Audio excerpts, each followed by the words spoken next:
Opinião e notícia, cotidiano, saúde, comportamento, economia e a rotina nossa do dia a dia. Direitos, lutas, as relações de trabalho. O podcast da Contraficute está no ar. Olá, você que nos acompanha aqui nos canais de comunicação da Contraficute, seja muito bem-vinda, seja muito bem-vindo. A gente vai falar hoje sobre o lucro dos bancos, sobre taxa de juros. Aqui ao meu lado, já está a Vivian Machado, que é economista do DIEESE, especialista no assunto, para a gente falar sobre essa notícia, né, Vivian? Seja bem-vinda aqui, obrigado pela participação.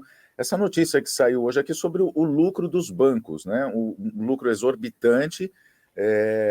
O levantamento que o DIEESE fez, inclusive, mostra que grande parte desse lucro vem de operações de crédito, ou seja, a gente vai tentar entender nessa conversa aqui se esse dinheiro está saindo do bolso, né, do brasileiro, do bolso do cliente do banco que está pagando juros altos nas suas dívidas para os bancos.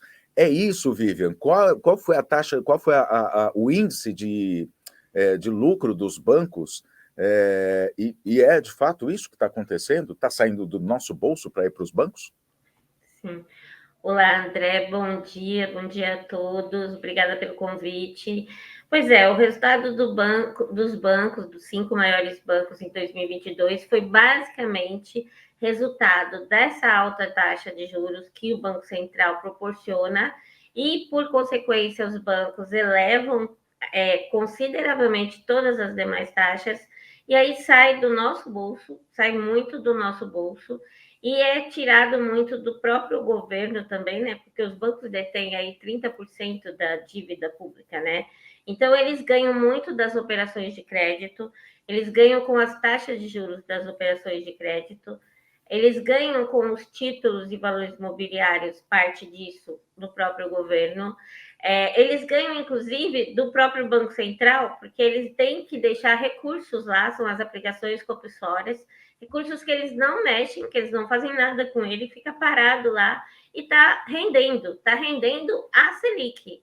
Então, eles ganham de todos os lados.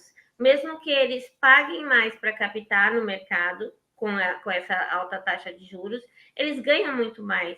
Então, eles ganham muito da gente mesmo. Tanto é que a gente tem aí, quanto maiores essas taxas de juros, maior a inadimplência, maior o endividamento das famílias, maior a dificuldade, né, na economia. Ok, Vivian. Agora, o lucro dos bancos foi da ordem de 8,9 trilhões de reais em 2022. Isso a gente está falando dos 5 maiores bancos, né, das 5 maiores instituições bancárias do país. E foi um aumento de quase 10%, 9,2% em relação a dezembro de 2021. Aí eu te pergunto o seguinte, com base nisso que você acaba de dizer, com a taxa de juros altas, a taxa de juros alta está em 13,75%, e aí tem, enfim, toda aquela problemática, vamos dizer, né, de Roberto Campos Neto jogar contra o governo, não querer baixar essa taxa de juros, enfim, não contribuir para o crescimento da economia do Brasil. A gente vai falar sobre isso já já. E aí, assim, aumenta a inadimplência, a taxa de juros, mas mesmo assim os bancos ainda conseguiram ter um lucro muito alto. Como é que se explica isso, Vivian?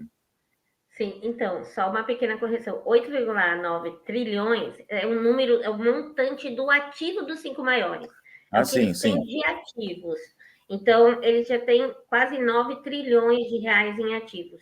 O lucro dos bancos em 2022 foi de 108 bilhões de reais. 108 bilhões, então, vamos corrigir então.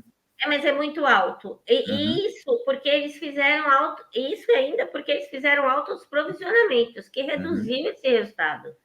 Mesmo eles fazendo provisionamento devido à própria inadimplência no segmento da pessoa física, que teve elevação por conta desse endividamento recorde que teve no ano passado, né? Essa inadimplência recorde também.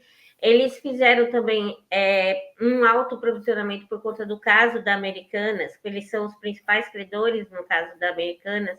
Então, mesmo com essa elevação do endividamento, eles tiveram um lucro de mais de 100 bilhões. É uma coisa, assim, absurda, né? Foram 106,7 bilhões, né, de reais, Exatamente, na verdade. é um absurdo para um momento da economia que a gente vive, né?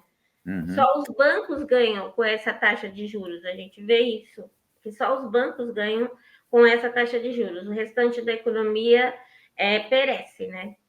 É bem isso, então, né? A gente não está fazendo uma crítica necessariamente ao lucro, não é? Não. Mas, assim, é um lucro exorbitante e é um montante que está ficando somente em um setor, que é o sistema financeiro, em detrimento de outros setores, inclusive do bolso do brasileiro, né? Que é um setor muito importante para fazer com que a economia gire, né? Quanto mais dinheiro as pessoas têm, mais elas vão consumir, consumindo mais as indústrias produzem mais, as empresas produzem mais, gera mais emprego e a economia roda. Mas esse dinheiro está parado lá no sistema financeiro, não é? Exatamente. E é muito grande esse montante, mas a grande questão é essa taxa de juros que o Banco Central mantém e não quer abaixar de jeito nenhum, ela está fazendo com que muitas empresas pequenas fechem. A gente teve notícia aí de quantas empresas pequenas, quantos MEIs fecharam, né, no país, por conta da dificuldade que tem. Porque se tem dificuldade para financiamento, se tem dificuldade para empréstimos, por conta da taxa de juros. Sim, e aí você leva desemprego, você para a produção, você abaixa a renda da economia, você só piora a situação. E se me permite fazer um adendo aí, não só as pequenas empresas fecharam, né? Mas grandes empresas, por exemplo, o próprio Magazine Luiza Luiza Trajano já declarou publicamente que as vendas acabam sendo prejudicadas por causa dessa taxa de juros, né? Ou seja, as pessoas não conseguem mais comprar a geladeira, conseguem comprar, enfim, o eletrodoméstico, ou mesmo você vai fazer o financiamento do carro, ou de qualquer coisa que você vá financiar, que você vá adquirir, que aí a gente volta naquele assunto, né, naquele ponto que é você consumindo, você ajuda a fazer a economia girar, você gera emprego, né? A própria Luiza Trajano já afirmou, falou assim, olha, com essa taxa de juros, vender fica meio impraticável, porque as pessoas, né, a hora que vão ver o preço lá do bem que elas vão comprar, elas vão pagar muito mais caro por aquilo, não vão poder pagar. E aí a gente incorre no outro problema, é que se compra, acaba depois não tendo dar algum problema, a pessoa não consegue pagar, e aí vem o endividamento das famílias. Exato. Pior ainda é assim, se vem o endividamento, né, Vivian, na hora de pagar, vai renegociar, ainda tem a taxa de juros aí que vai ser referência, ou seja, é uma bola de neve, né? Exatamente. A hora de refinanciar, então aí fica pior ainda a situação, porque a taxa ainda é muito, muito mais impactante, né? Piora a situação, a pessoa não consegue mesmo mais sair daquele ciclo. E a gente vê, você falou da questão do Magazine Luiza, a gente está vendo lojas Marisa fechando, muitas lojas da rede da Marisa fechando. Então, a gente tem uma situação muito preocupante, que são marcas grandes aí, né? Redes grandes, não só pequenas, como você disse, que estão sendo impactadas. A gente tem as montadoras. Fazendo perder empregos, inclusive, né? Exatamente. Quando a gente teve as montadoras dando adiantamento aí, aquelas férias coletivas, a gente sabe que é o primeiro passo para mandar embora. Porque se eles não conseguem vender, e eles mesmos afirmaram, com essa taxa de juros, fica difícil você financiar um veículo. Os veículos ficam parados. Então, o primeiro passo as férias coletivas, para depois, se nada resolver, eles mandam embora. E aí a gente fica como? A gente vai aumentando o desemprego e a situação só piora no país, né? E como resolver isso, né? Roberto Campos Neto, presidente do Banco Central, como é que me fugiu a palavra agora, ele é intransigente, né? Não quer saber de baixar a taxa de juros de jeito nenhum, mesmo com pressão da sociedade, mesmo com pressão de empresários, mesmo com pressão de governo, mantém a taxa lá em 13,75%, dizendo que é controle da inflação, o que é falácia, a gente sabe, né, Vivian? Completamente. Ele agora até admite que a inflação está num patamar mais razoável. Mas e aí você não vai fazer nada? Ela já baixou muito a inflação. Então não tem sentido ele manter essa inflação nesse patamar. Só mesmo se é para você, se você está querendo mesmo fazer uma política exatamente de intransigência, uma política para dar errado. É aquela ideia que vou fazer dar errado, porque não é possível que você está querendo contribuir com o país insistindo numa política que você vê que não está dando certo, né? Que não vai dar certo, que ela está errada, que ela está com foco errado, né? Completamente. Muito bem. Viviane, o que mais que a gente pode destacar desse estudo que o Diese fez, que se chama Desempenho dos Bancos 2022, e que, enfim, traz essa notícia, né, do lucro dos 5 maiores bancos do país, 106,7 bilhões. Aí a gente tem dados aqui como os ativos totais, que foi no começo até me equivoquei aqui, né, e que fiz de forma equivocada dizendo que era o lucro e não era.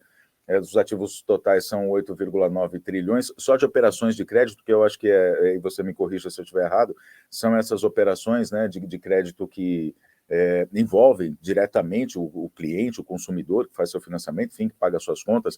Só em operações de crédito eles têm 4,6 trilhões, um aumento, uma variação, cresceu de 2021 para 2022 12,2%. Que mais que a gente pode destacar, Vivian? Exatamente.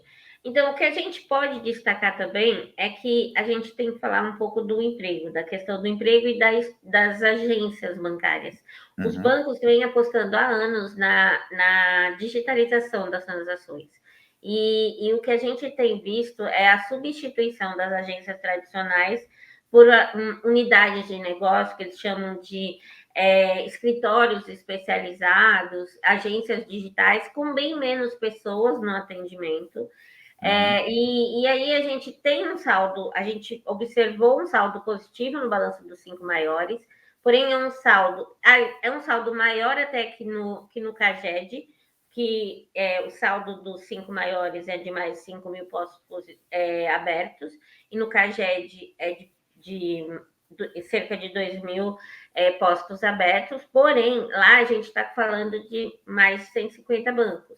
E por que tem essa diferença? Porque nos 5 maiores bancos, você está falando de holdings. Então, lá, você não sabe quantos são bancários, mas porque você tem financiários, você tem corretores, você tem agentes autônomos. A gente vê crescer o número de conta própria no sistema financeiro. Então, você tem todo tipo. E os bancos estão apostando muito mais na contratação dessas empresas, fintechs e outros segmentos dentro da holding, do que nos bancários, porque os bancários têm tem uma convenção, tem os direitos deles protegendo eles, então eles contratam por outros meios que teórico para eles seriam mais baratos, né? Porém, eles fogem, né, da convenção coletiva dos bancários, e isso é muito ruim. E também é ruim para aquela população que não lida com a tecnologia, que não sabe lidar, principalmente os aposentados, que eles precisam estar na agência. E aí eles têm mais dificuldade, eles são empurrados para usar essa tecnologia, eles correm risco usando essa tecnologia, muito risco de golpe, porque eles não sabem mexer, então eles precisam desse atendimento, eles têm direito a esse atendimento, inclusive, né? Então a gente tem que destacar que isso é prejudicial também para a população, então eles estão cada vez ganhando mais, querendo enxugar as estruturas, e há alguns meses, apesar do saldo positivo em 2022, a gente já está vendo nesse ano que o saldo está vindo negativo há 6 meses, e o último mês aí de abril, ele foi o saldo o maior saldo negativo de fechamento de postos de trabalho novamente de bancários.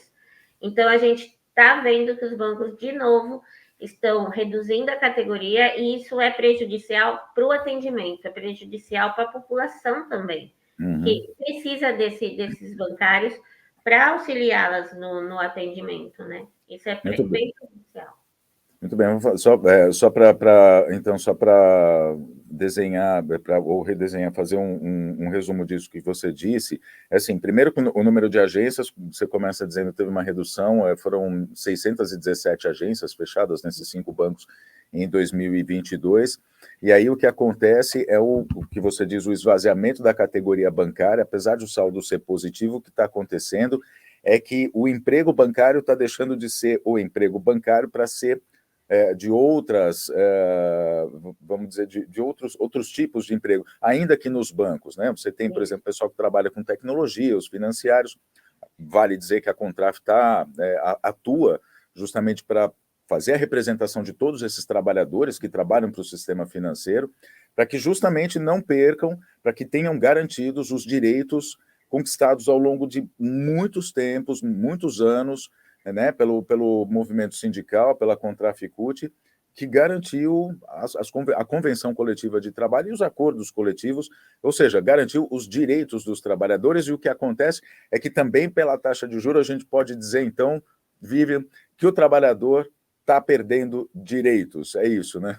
É isso mesmo, ele perde direitos, os bancos ganham cada vez mais, só os bancos, só as instituições financeiras ganham com essa taxa de juros, os trabalhadores e a população só estão perdendo. Muito bem, Vivian, queria agradecer. Mais alguma coisa que você destaque, que você queira destacar? Não, eu acho que é isso, é isso. Então, tá bom. Vivian Machado, economista do Diese, mais uma vez conversando aqui com a gente nos nossos canais de comunicação da Contraficute, no nosso podcast hoje também, videocast.